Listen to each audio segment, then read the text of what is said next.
मेरे नूरे रत्न सबको प्यार भरा नमस्कार स्वीकार हो। आज मैं आप लोग को पूनम शुक्ला की एक कहानी सुनाने जा रही हूँ। बड़ा प्यारा सा इन्होंने हमारे पास आर्टिकल भेजा है, छोटा है लेकिन है बहुत अच्छा। कहते हैं कि सुख दुख हमारे अपने कर्मों के हिसाब से मिलते हैं।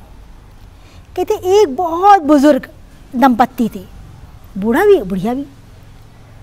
तो दोनों जो है इतने ज़्यादा बूढ़े थे कि हाथ उनके कांपते थे काम करते हुए, लेकिन उनकी कोई औलाद नहीं थी।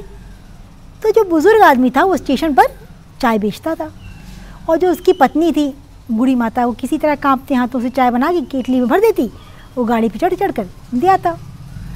तो गाड़ी पर जब वो चाय बांट कर आया, चाय बेच कर आया, दोबारा आया तो अपनी पत्नी से बोला कि सुनो, एक केतली चाय और जल्दी से बना दो, दूसरी गाड़ी आने वाली है, तब तक मैं दूसरी केतली की चाय बांटाऊँगा।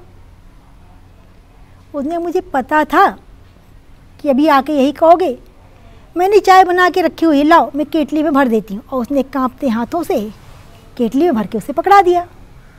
जब बुज़ुर्ग दंपत्ति ने, जो बुढ़ऊ थे, उन्होंने जब बाबूजी उन्होंने केतली को पकड़ा तो बोले, काश हमारे कोई औलाद होती तो आज इस बुढ़ापे में काम न करना पड़ता, कम से कम वो कमा कर हम लोग को खिलाती। तो अब इतना सुनना था, बुढ़िया की आंखों से भी आंसू गिरने लगे। बोले, हाँ सही बात कहते हो, मेरे ही बुरे कर्मों का फल है कि हमारी कोई औलाद नहीं है। अब बूढ़े ने भी बड़े चुपके से अपनी आंखों के आंसू को पोंछा और केतली लेकर चला गया रेलवे स्टेशन की गाड़ी आने वाली है। वहाँ गया तो उसने देखा कि एक बुज़ुर्ग दंपत्ति जो कि उसी की उम्र के थे बैठे हुए थे। उतनी जब पहली बार चाय बांटने आए तो भी ये बैठे हुए थे, अभी भी बैठे हुए हैं। तो वो लड़खड़ाते कदमों से डगमग डगमग करता हुआ, कांपते हाथों से केतली लेता हुआ उनके पास पहुंचा और बोला, मैं सुबह से देख रहा हूँ आप लोग यहीं बैठे हैं, कहाँ जाएंगे आप लोग? अरे मुझको बताइए, मुझे सब पता है कौन सी गाड़ी कब आती है, मैं आपको बता दूंगा किस स्टेशन पे आपको जाना है, कहाँ पे किस स्टेशन पे गाड़ी आएगी, कौन से प्लेटफॉर्म पे, मैं वो भी जानता हूँ, मैं तुमको सब बता दूंगा। तो वो बूढ़े जो दंपत्ति थे जो पहले से वहाँ बैठे थे, वो बोले, हमें कहीं नहीं जाना है, हमारा छोटा बेटा हमको यहाँ बैठा गया था और बोला था बाबूजी यहीं बैठे रहो, बड़ा भैया तुमको भी लेने आएगा, और ना लेने आए तो ये लो चिट्ठी, इसमें भैया का पता लिखा है, तुमको वहाँ भैया के घर पे पहुँचा देंगे, ये लो चिट्ठी, बता दो कहाँ मेरे बड़े लड़के का घर है, हम वहाँ चले जाएंगे, हम तो पढ़े लिखे हैं नहीं।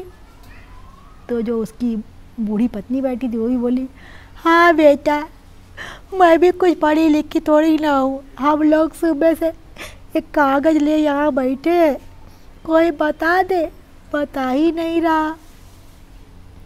अब जो पहला बूढ़ा था जो चाय बांटने जा रहा था वो पढ़ा लिखा था, उसने कहा लाओ मैं देखूँ, और जब उसने कागज़ खोला पढ़ा तो धड़ाम से प्लेटफॉर्म पे गिर गया।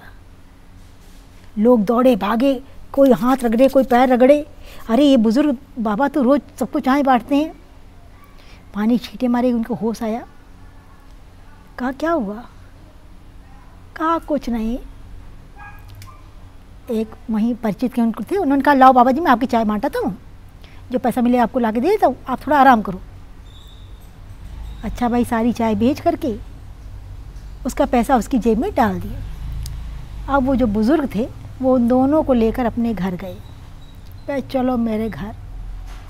वहाँ जाकर उसने अपनी पत्नी को सारी बात बताई कि देखो हम दुखी हो रहे थे कि हमारे कोई औलाद नहीं है, इनके तो दो दो बेटे हैं, उसके बावजूद ये सुबह से भूखे प्यासे रेलवे स्टेशन पर बैठे हुए थे, शाम होने को आई, जो कुछ घर में हो इनको भी कुछ खाने पीने को दे दो। तो कहती है जो सुख दुख है ये हमें अपने कर्मों के अनुसार मिलता है, ना कोई औलाद सुख देती है और ना कोई औलाद दुख देती है। अगर आपके कर्म अच्छे हैं तो आप अकेले भी बहुत खुश रह सकते हैं, और यदि आपके कर्म बुरे हैं तो आप राजगद्दी पर बैठकर भी दुखी रहेंगे। तो सुख दुख का औलाद से कोई कनेक्शन नहीं है, ये हमारी गलतफहमी है। हम कहते हैं ना कि यदि बढ़ न सको विश्वासों पर, सांसों के मुर्दे मन ढो, यदि फूल नहीं बो सकते तो कांटे कम से कम मत बो। तो इनकी कहानी आपको कैसी लगी? भाई मैं तो आपसे हम जैसा हमेशा कहती हूँ, प्रभु का ध्यान कीजिए, श्रेष्ठ कर्म करते रहिए। हम जैसी फसल के बीज बोएंगे वैसी ही फसल तैयार होगी। तो पूनम शुक्ला की ये कहानी आपको कैसी लगी कमेंट बॉक्स में लिख के बताना। सबको टाटा बाय बाय।